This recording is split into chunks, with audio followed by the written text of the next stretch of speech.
saya Nur Hanifah Hidayat. Pada kesempatan kali ini saya akan memberikan bagaimana cara membuat atau lembaran observasi itu yang baik itu seperti apa. Nah, dalam mengobservasi, karena kita fokusnya itu kepada peserta didik, maka setiap observasi pun kita harus mengikuti karakteristik yang ada pada peserta didik. Oke, kita lanjut. Pada lembar pertama itu ada judul dari format observasinya sendiri.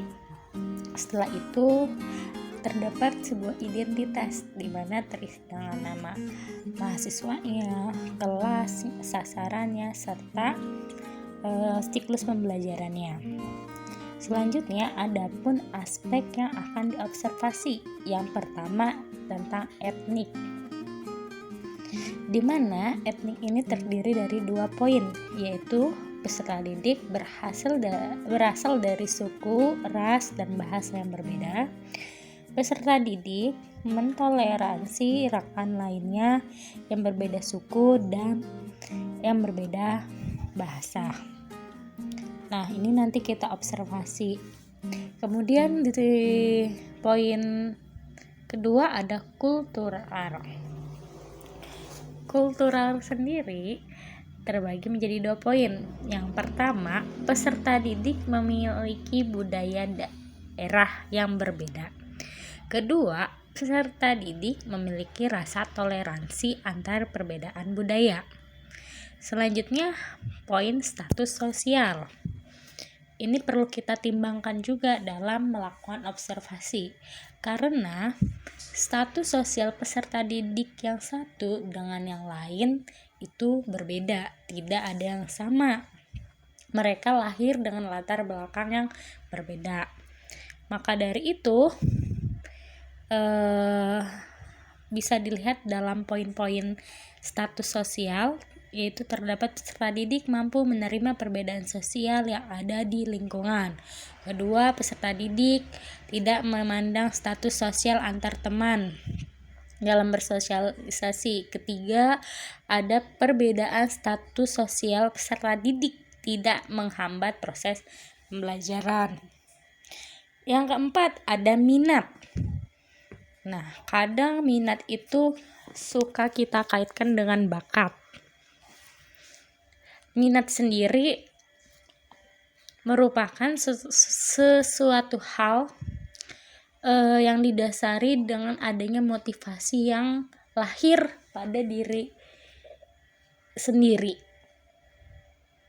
Adapun poin dalam minat ini terdiri dari 3, yaitu peserta didik mengetahui minat belajar yang ada pada dirinya. Kedua, peserta didik yang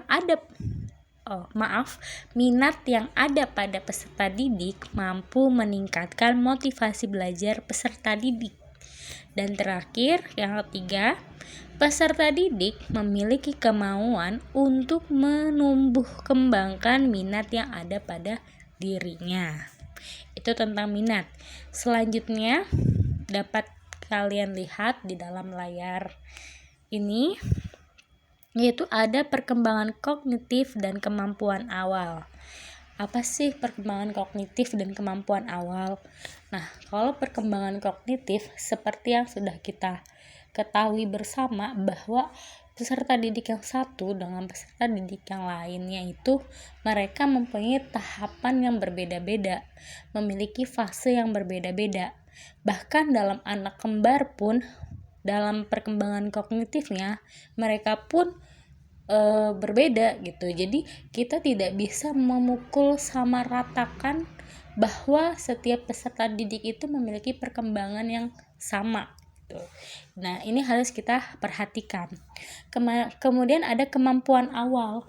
Kemampuan awal ini berguna untuk menindaklanjuti kemampuan-kemampuan selanjutnya. Jadi sebelum kita memberi stimulus atau memberi sebuah ilmu yang baru, kita harus tahu dulu tahapan mana yang mereka sudah capai. Jangan sampai mereka belum capai tahapan tersebut kita sudah langsung ke tahapan selanjutnya. Nah, itu akan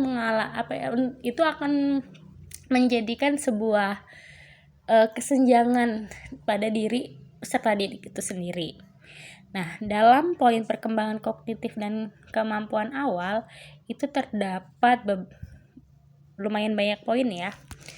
Yang pertama ada, apakah peserta didik terlibat aktif selama pembelajaran berlangsung?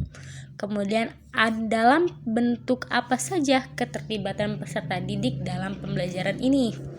Jika iya, apa motivasi dirinya untuk terlibat dalam pembelajaran?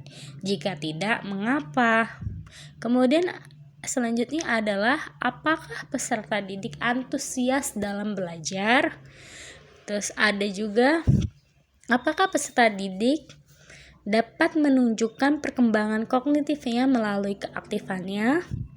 Dan terakhir adalah, apakah peserta didik mampu mengikuti materi pembelajaran dengan baik sesuai dengan tahapan perkembangannya? Itu tentang perkembangan kognitif dan kemampuan awal. Selanjutnya ada perkembangan emosional atau emosi. Nah, ini terdiri dari 5 poin. Poin pertama yaitu peserta didik dapat mengikuti pembelajaran dengan baik. Kedua, peserta didik merasa senang saat pembelajaran berlangsung. Ketiga, peserta didik merasa sedih saat pembelajaran berlangsung. Keempat, peserta didik dapat menyelesaikan kegiatan pembelajaran sesuai sampai selesai. Dan terakhir, peserta didik dapat bertanggung jawab atas perilakunya. Jadi perkembangan emosional ini perlu kita perhatikan gitu. Karena bagaimanapun kemampuan emosional ini perlu kita kembangkan. Jika kita bisa mengembangkan atau melatih kemampuan emosional ini, maka kita bisa menjadi seorang budi pekerti yang baik. Kemudian ada perkembangan moral. Yang pertama itu ada peserta didik masuk maupun keluar kelas mengucapkan salam. Peserta didik dapat berdoa sebelum dan sudah melakukan pembelajaran dengan sikap berdoa. Ketiga, peserta didik melaksanakan piket kelas tanpa membeda-bedakan. Keempat, peserta didik melaksanakan proses belajar mengajar tanpa membedakan laki-laki atau perempuan. Terakhir, peserta didik ikut turut serta dalam menjaga fasilitas kelas maupun fasilitas sekolah. Nah, biasanya perkembangan moral ini juga berkaitan dengan perkembangan emosionalnya. Selanjutnya adalah perkembangan motorik. Nah, kalau motorik ini lebih bersifat dengan sebuah tindakan dia, atau dia lebih suka belajar dengan menghasilkan suatu barang atau lebih, dan ini berhubungan dengan tahapan selanjutnya yaitu gaya belajar. Nah, yang perkembangan motorik ini ada peserta didik dapat melakukan permainan dan berolahraga. Peserta didik dapat berjalan dengan lancar tanpa kesulitan. Peserta didik mampu berjalan mundur 10 langkah. Peserta didik mampu berjalan maju 10 langkah. Peserta didik dapat menggunakan gunting dengan baik meski belum lurus. Peserta didik mampu berlari tanpa kesulitan. Jadi intinya pada dasarnya itu motorik itu berarti berhubungan dengan fungsi dari otot, fungsi dari saraf-saraf peserta didik. Nah, selanjutnya yang tadi kan berhubungan dengan gaya belajar ya. Gaya belajar sendiri itu ada berbagai jenis. Salah satunya diantaranya ada visual, audio, terus kinestetik, ada pula audio visual. Jadi tidak hanya visual saja, ini merupakan suatu cara bagi peserta didik bagaimana dia bisa menangkap pembelajarannya dengan baik. Nah, dalam gaya belajar sendiri ada 3 poin, yaitu gaya belajar seperti apa yang peserta didik suka, apakah dengan menerapkan gaya belajar tersebut peserta didik dapat lebih mudah memahami pelajaran, apakah dengan menerapkan gaya belajar tersebut peserta didik akan aktif selama proses belajar mengajar. Dan yang terakhir ada motivasi. Motivasi sendiri ada 3 poin. Apakah yang membuat peserta didik termotivasi untuk melakukan suatu hal? Apakah motivasi itu dalam diri peserta didik atau karena guru yang memberikan motivasi? Dan yang terakhir, apa motivasi intrinsik atau ekstrinsikkah yang ada pada peserta didik. Jadi motivasi juga merupakan modal awal seseorang untuk melakukan suatu hal.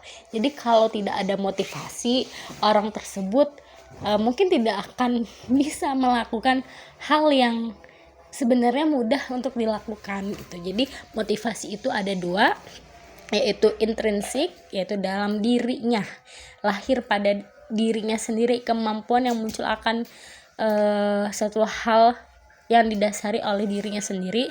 Kemudian ada ekstrinsik, itu yang dari luar, contohnya dari keluarga, teman, mungkin dari guru-gurunya atau lingkungan sekitarnya. Selanjutnya ada kesimpulan. Nah, setelah kesimpulan, yang terakhir adalah bagian mengetahui, yaitu di sini ada dosen pembimbing lapangan dan dosen pamong. Nah, itu adalah rangkaian dari kegiatan observasi karakteristik peserta didik. Terima kasih. Wassalamualaikum warahmatullahi wabarakatuh. Semoga bermanfaat.